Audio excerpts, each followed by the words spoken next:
everybody. Welcome. We're having a special edition here of Soul Sister Speak. We have a special guest with us, Beverli Morrison, who is a phenomenal astrologer. And Sherri, I'm so glad we got a chance to do this because you know, as well as I know, how on point Bev is with her readings. Oh, yeah. Tuned in with her quantum self, the energy. It's just absolutely amazing. So I know there's been a lot of energies and things going on, but I can't tell you what they are, but that's why we have Bev here. Exactly. And I just want to point out that before we started recording this, Bev just gave me the best validation. So she's completely intuitive. This isn't just about, like we said this in the last one, like Bev just doesn't read charts. She like pulls in her version of light language, which is being able to just like pull in this information and ascertain and like use her intuition to give you the complete picture. And so yeah, you guys are in for a treat.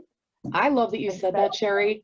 I'm gonna say one more thing before we hand it off to Bev to get going, because when you said her light language, you just triggered that beautiful communication center within myself, seeing that, how Bev called it her light language. I think that's the most beautiful way of describing how she translates the communicational skills with the energy, the astrology, ties it all in.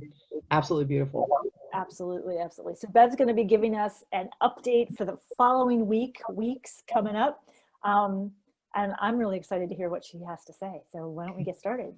Me too. Bev, why don't you tell us what's going on? What's going on, sister?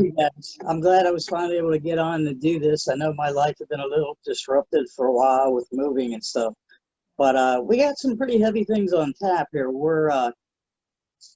Venus is going ahead and stationing direct in Capricorn, and that happens on the 29th. And on the 30th, we also have the Sun in Aquarius, which is squaring Uranus and Taurus.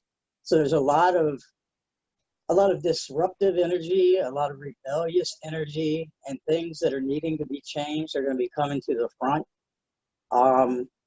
And the fact, too, that it also coincides with, I'm looking at my notes here, we have the USA Pluto return, which is February 20th.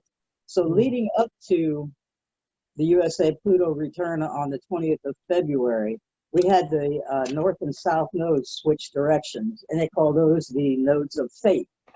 Oh, is that like a polar flip? Not really. It's the polar opposites. There's a north node, which is your karmic present, what you came here to do in this lifetime, and the south node is the knowledge that you brought in with you from prior lifetimes and other dimensions. So it switches. I think it's every 18 months that goes, and it switches signs. So it's like the polar opposites. So like if you're an Aries, your polar opposite is Libra. So what you would do, you would use the north and the south. You look at the south node energies that you came in with in your knowledge, and you want to take it to the higher expressions of Aries, which is the opposite end of the chart. So you can use all your energies around the chart like that. You have your negative and positive. So when you have a planet in a particular sign or house, you can look at it and say, okay, what are the higher expressions of this particular sign's energies? Then you look at the planet and say, okay, what is this planet here to teach me? Because you have personal planets, and then you have the outer planets, then you have the asteroids, you have the different points. And the interesting thing about this, the shift in the nodes too, we had an eclipse back in November at 27 degrees of Taurus, which I've found just here lately, that is actually 27 degrees of Taurus is a cosmic Pleiadian star system point. So we're connecting that in the north node. So with the Pluto and Capricorn too, that is that's what's aspecting with the north and south nodes. So not only do we have Pluto sitting in Capricorn, which is the USA's return, the Pluto return, then we have the nodes interacting with that too. So the nodes of fate interacting with the Pluto return. And you can take that energy and everything that's going on around us. It makes so much sense. I mean, look at things that are coming up and coming out. The South Node is in Scorpio. So what is Scorpio? Everything that's deep beneath the surface, the abyss. It's pulling all that up and out to transmute it into the higher end of Taurus, which is about, okay, what are our values? What is working? What is not? What means something to us on a different level?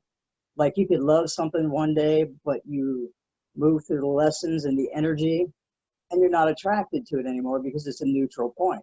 Right. So you're dealing with the polarities and finding that balance in everything. Wow. Can I ask you, Bev? Can I ask you, because the Pluto affecting Pluto and Capricorn and Pluto, what you said about the USA. USA's Pluto return. Yeah, exactly. The return. Thank you. How does that affect the rest of the world? Because we've always thought as the USA is kind of like the front runner for pretty much everything, you know, every aspect. But is that affecting the world stage as well? It's affecting the world stage as well, because if you think about it, even just our currency system based on, okay, we have an exchange rate for the US. So we have our own currency and our independence. So we're looked at by the other countries, and we're all influenced because we're all in the same energies. Now you can break it down when you get into astrology as far as maps of different areas of where the planets are, but it all comes down to we are universally one. It doesn't matter whether it's the USA or it's Europe. We are affecting changes because we're affecting things on a global level just within the United States. So it's that micro and macro. Speaking of micro and macro, perfect segue for my question, or it's not even really a question, it's more of an observation. Because, you know, I don't know about you, Sherri, but I mean, I kind of know. You're the expert, Bev. Like, you say these things and sometimes it goes over my head like, well, wait, what does that mean when you say it? And I know I see a course in the future for you. You're probably going to be developing that soon, I hope. Yes. Yep. But because I want to learn more, I really do. But when you talked about the USA Pluto return and you say the micro and the macro, I look at, like, say the planets like one body. We talk about oneness and everything. I see the USA as sort of like the ego of the body because we like to think we're the world police. We're watching, you know, what we do is right. Like, come on.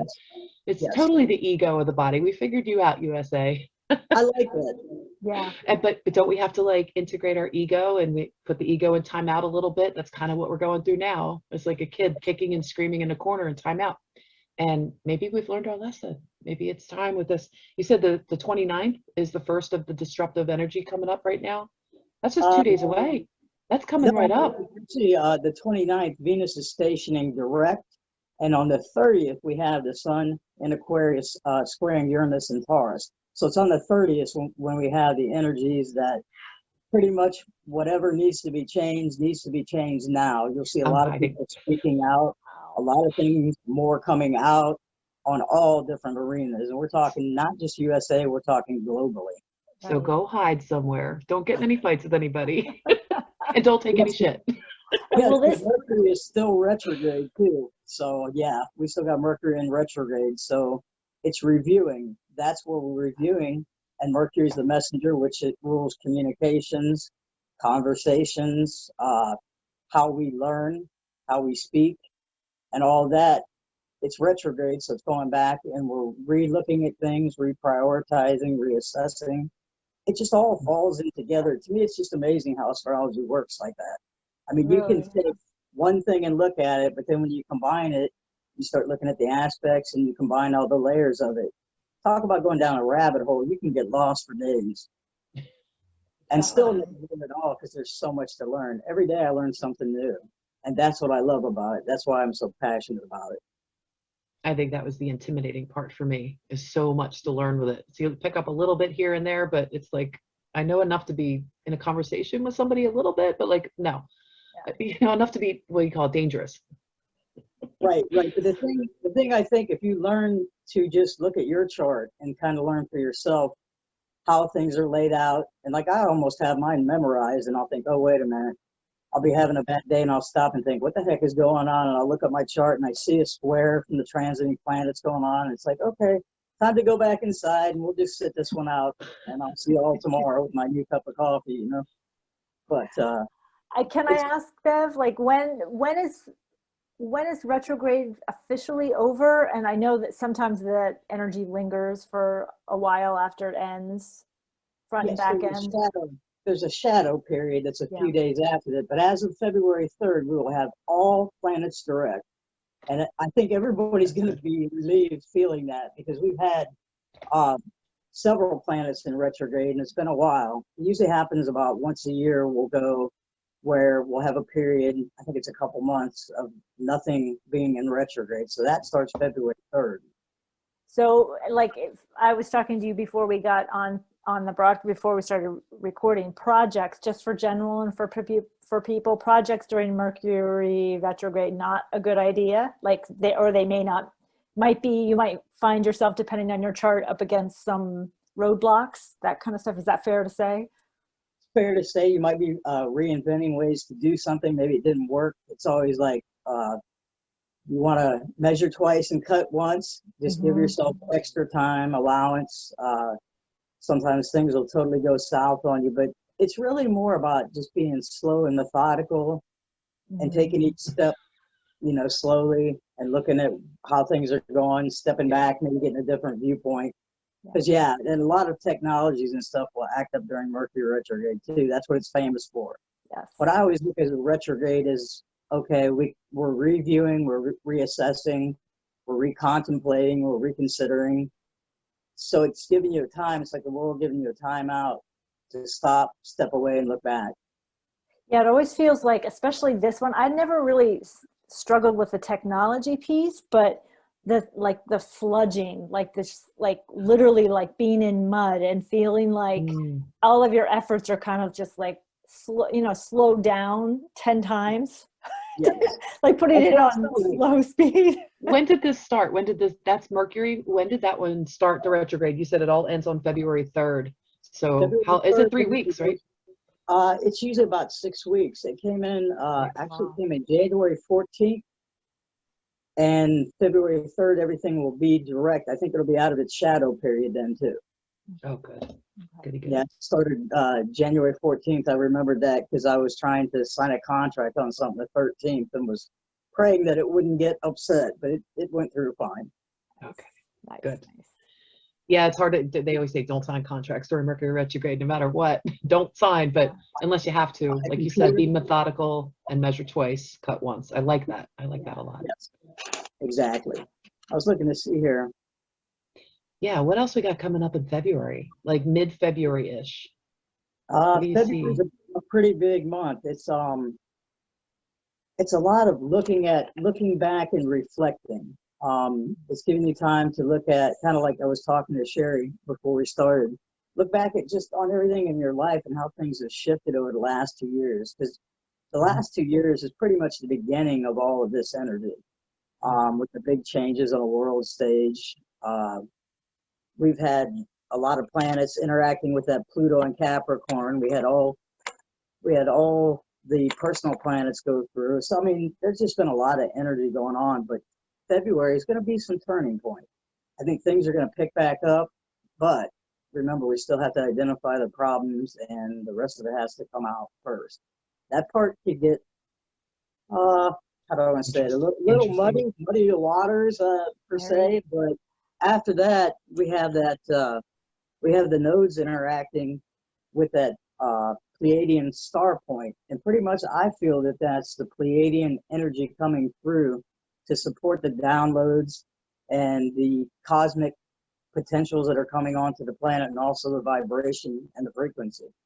Wow, that's why we're having that conjunction to that Pleiadian star point.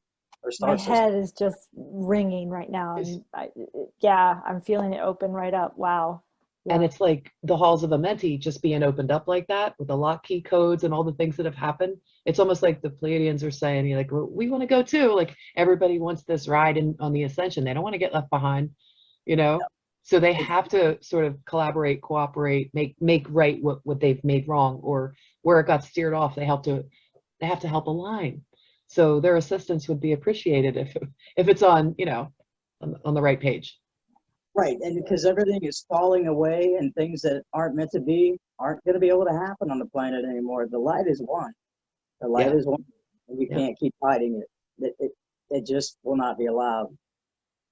And just like humanity, there's good and bad Pleiadians. You know, like the ones that did their own thing, and then it doesn't mean just like the human race, there isn't all bad or all good. So it's the same with our star brothers and sisters too.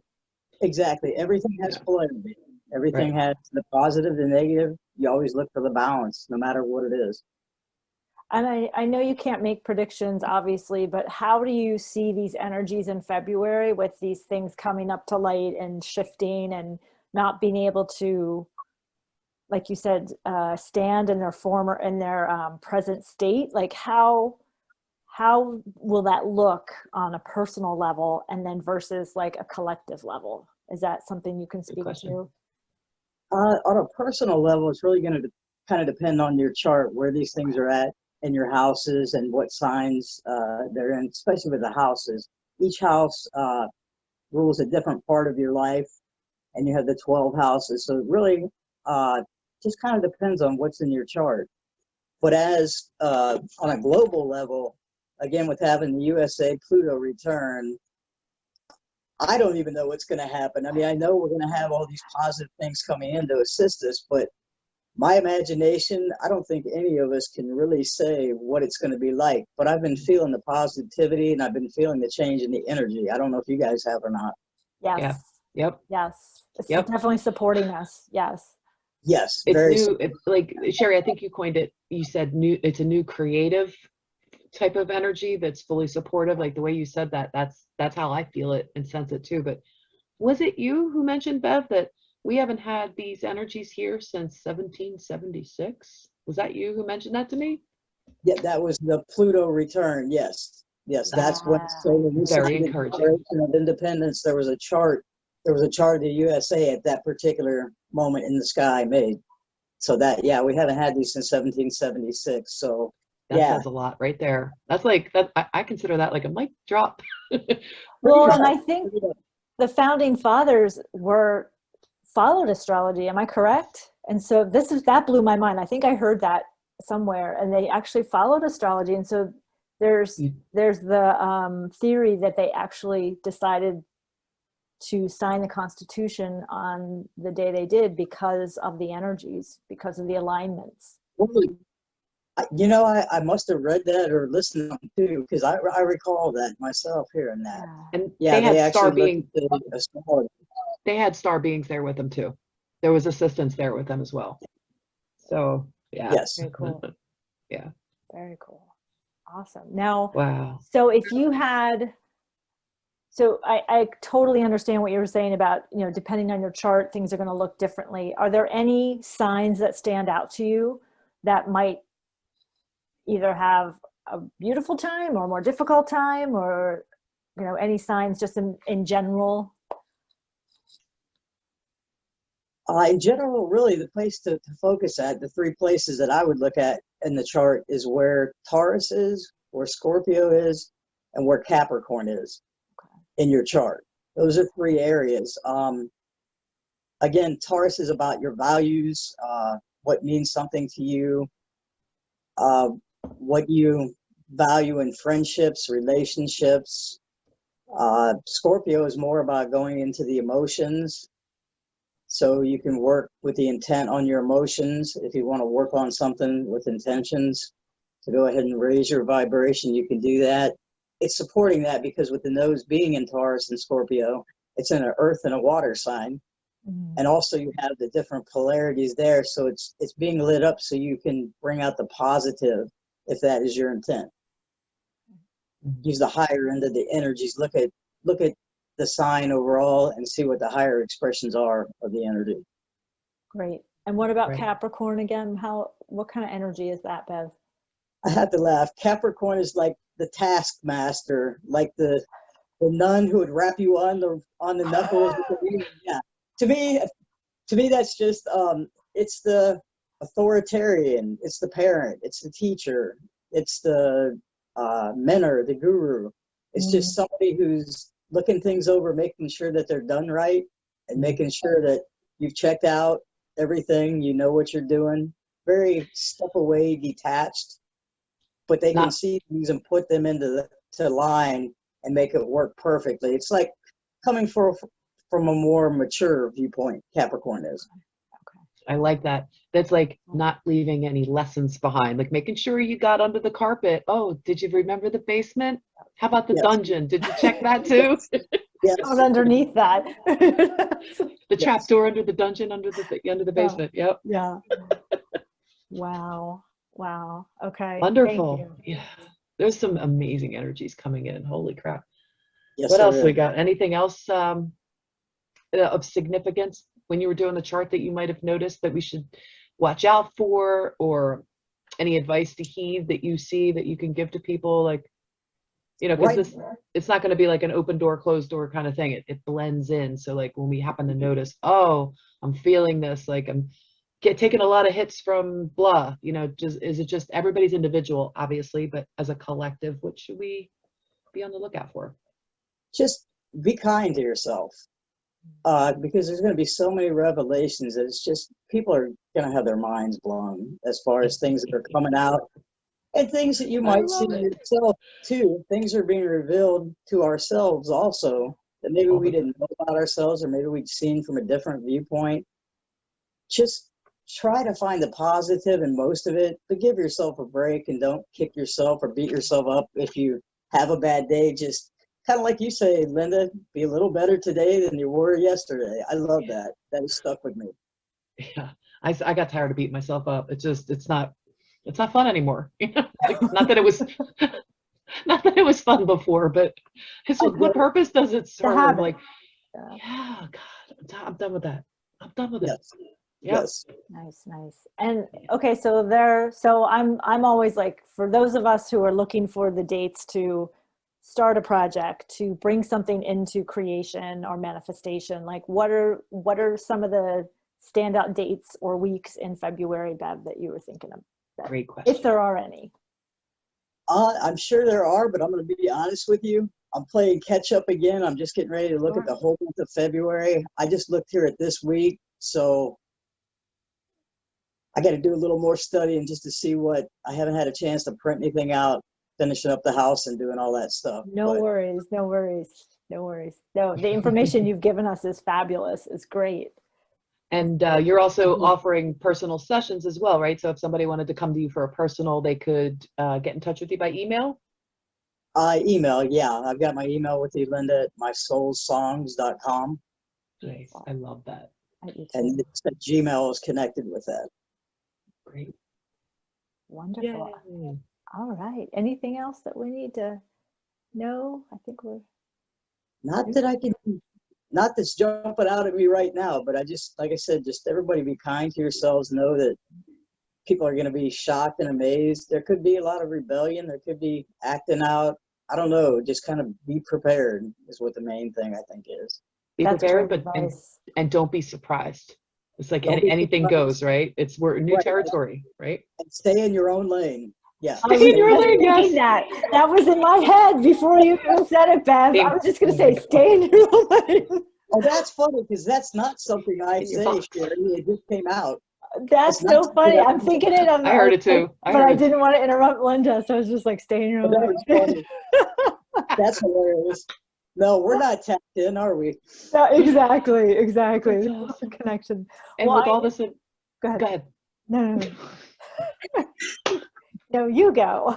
No, you go. Oh, shoot. I always get the thing backwards that way. I forget what I was going to say now. Go. No, I was just going to say, I know we're going to have you back. Hopefully, like, I don't know, if things start like, not hopefully, but I mean, like, when things start ramping up, which they're going to, and if you feel ready, we'd love to have you back like next week or the following or something, so that we can really talk about, you know, what's really going on. This is awesome. I'd love to come back on. Give me about 10 days. I'm really hitting things hard. I'm trying to get my website set up. I'm looking at getting a new computer so I don't have issues. Nice. So yeah, I'm trying to get all that together, but I am going to get caught up on things. And I'm ready to roll. I just needed to be out of the situation, master the lesson, be done with that part of my life, and start this new chapter. And I'm ready to take off and go. And when you're ready to teach, you just sit down and you just hit the record button and you do it. I can't wait. I'm going to take it. I'm going to take that course. Congratulations for getting to that, Yes. mastering that lesson and moving on to the next the next chapter Same of your here. life. Yeah. We Again, definitely- like Lynda, tired of running into the same old wall and beating my head on it. You know, it's enough already. Yep. Enough. Right. Yes, I remember my dad used to tell jokes. They weren't always, I say appropriate jokes, but it's like, why does I guess they used to be called moron jokes. Like, why does the moron keep hitting his head with a hammer? Why? Because when he stops, it feels so good. Like, it's almost like, are we a moron? Like, we keep doing these same lessons, but no, it's more like pulling out from the roots. But I just keep seeing the poop loop as like, that's the definition of insanity. Yeah. Keep doing the same thing and expecting a different result. So yeah, I we're think all learning that as a collective. We're all learning that one.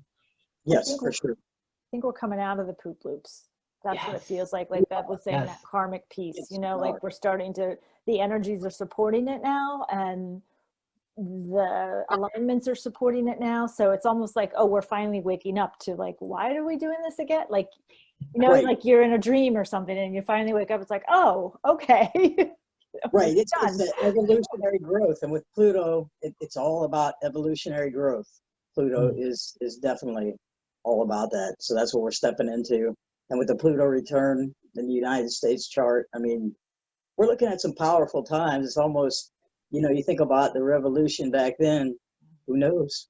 That's, you know, I think we're going to see some good things come out. I love Pluto.